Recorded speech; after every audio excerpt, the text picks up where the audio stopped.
విద్యాభ్యాసంలో పొందిన జ్ఞానం కలిసి నరేంద్రనాథ్ దత్తను ప్రపంచ ప్రసిద్ధుడైన స్వామి వివేకానందగా తీర్చిదిద్దాయి. స్వామి వివేకానంద జీవితంలో జరిగిన అనేక సంఘటనలు, అనుభవాలు, సాధనలు కలిసి ఆయనను ఆ స్థాయికి చేర్చాయి. నరేంద్రనాథ్ దత్త చిన్ననాటి నుంచే దేవుడు ఉన్నాడా అనే ప్రశ్నతో ఆలోచించేవారు. మూఢనమ్మకాలను అంగీకరించకుండా తత్వంగా సత్యాన్ని తెలుసుకోవాలని తపన పడ్డారు. తల్లి భువనేశ్వరి దేవి భక్తి, తండ్రి విశ్వనాథ దత్త తర్కశీలత, ఈ రెండు గుణాలు ఆయనలో సమన్వయమై ఆధ్యాత్మికతకు బలమైన పునాది వేశాయి.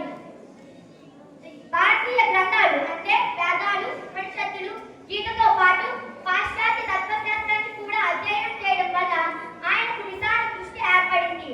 శ్రీ రామకృష్ణ పరమహంసతో సన్నిహిత సంబంధం ఆయన జీవితాన్ని పూర్తిగా మలుపు తిప్పింది. గురువు ద్వారా ప్రత్యక్ష ఆధ్యాత్మిక అనుభూతిని పొందారు. కుటుంబ జీవితం, భౌతిక సుఖాలను వదిలి సన్యాసం స్వీకరించడం ద్వారా పూర్తిగా ఆధ్యాత్మిక జీవితానికి అంకితం అయ్యారు. దేశమంతా పర్యటించి పేదరికం, దుఃఖం, అజ్ఞానాన్ని చూశారు. ఇది ఆయన ఆధ్యాత్మికతకు సామాజిక సేవను జోడించింది. ఆధ్యాత్మికతను కేవలం జ్ఞానానికి పరిమితం చేయకుండా మానవ సేవలో మిళితం చేశారు. స్వామి వివేకానంద గొప్ప ఆధ్యాత్మిక వేత్తగా ఎదగడం వెనుక సత్యాన్వేషణ, గురుభక్తి, త్యాగం, సేవాభావం, విస్తృత జ్ఞానం ఉన్నాయి. ఆయన జీవితం మనకు ఆధ్యాత్మికత అంటే ప్రపంచాన్ని వదిలేయడం కాదు, ప్రపంచాన్ని మెరుగుపరచడం అనే సత్యాన్ని బోధిస్తుంది. 1893లో అమెరికా చికాగోలో జరిగిన ప్రపంచ మతాల పార్లమెంట్లో స్వామి వివేకానంద చేసిన ప్రసంగం భారతదేశానికి, ప్రపంచానికి చరిత్రాత్మక ఘట్టం.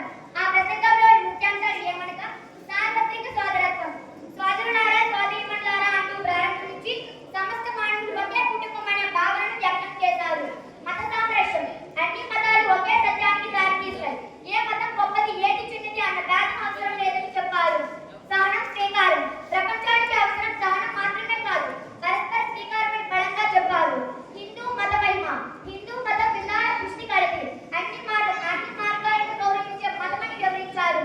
ద్వేషం, మూఢనమ్మకాల ఖండన, మతం పేరుతో జరిగే ద్వేషం, హింస, మూఢనమ్మకాలు తీవ్రంగా విమర్శించారు. శాంతి సందేశం, మతాల మధ్య పోటీ కాకుండా శాంతి మరియు ఐక్యత అవసరమని అన్నారు. మానవ సేవ భావన, ఆధ్యాత్మికత అంటే కేవలం ప్రార్థన మాత్రమే కాదు, మానవ సేవ కూడా అంతే ముఖ్యమని సూచించారు. భారతదేశ గౌరవం, భారతదేశం ఆధ్యాత్మిక సహనానికి నిలయమని ప్రపంచానికి పరిచయం చేశారు. స్వామి వివేకానంద బోధనలు ప్రతి సమాజానికి ఎలా మార్గదర్శనీయం అవుతాయి. నేటి సమాజం వివేకానంద బోధనలు కేవలం పుస్తకాలకు పరిమితం కాకుండా ఆచరణలో పెట్టినప్పుడే సమాజం ఆధ్యాత్మికతకు నిలయమని చెప్పారు. నేను కూడా ఆయన పాటలో నిలుస్తానని, యువతకు ఆదర్శంగా నిలుస్తానని ప్రమాణం చేస్తున్నాను.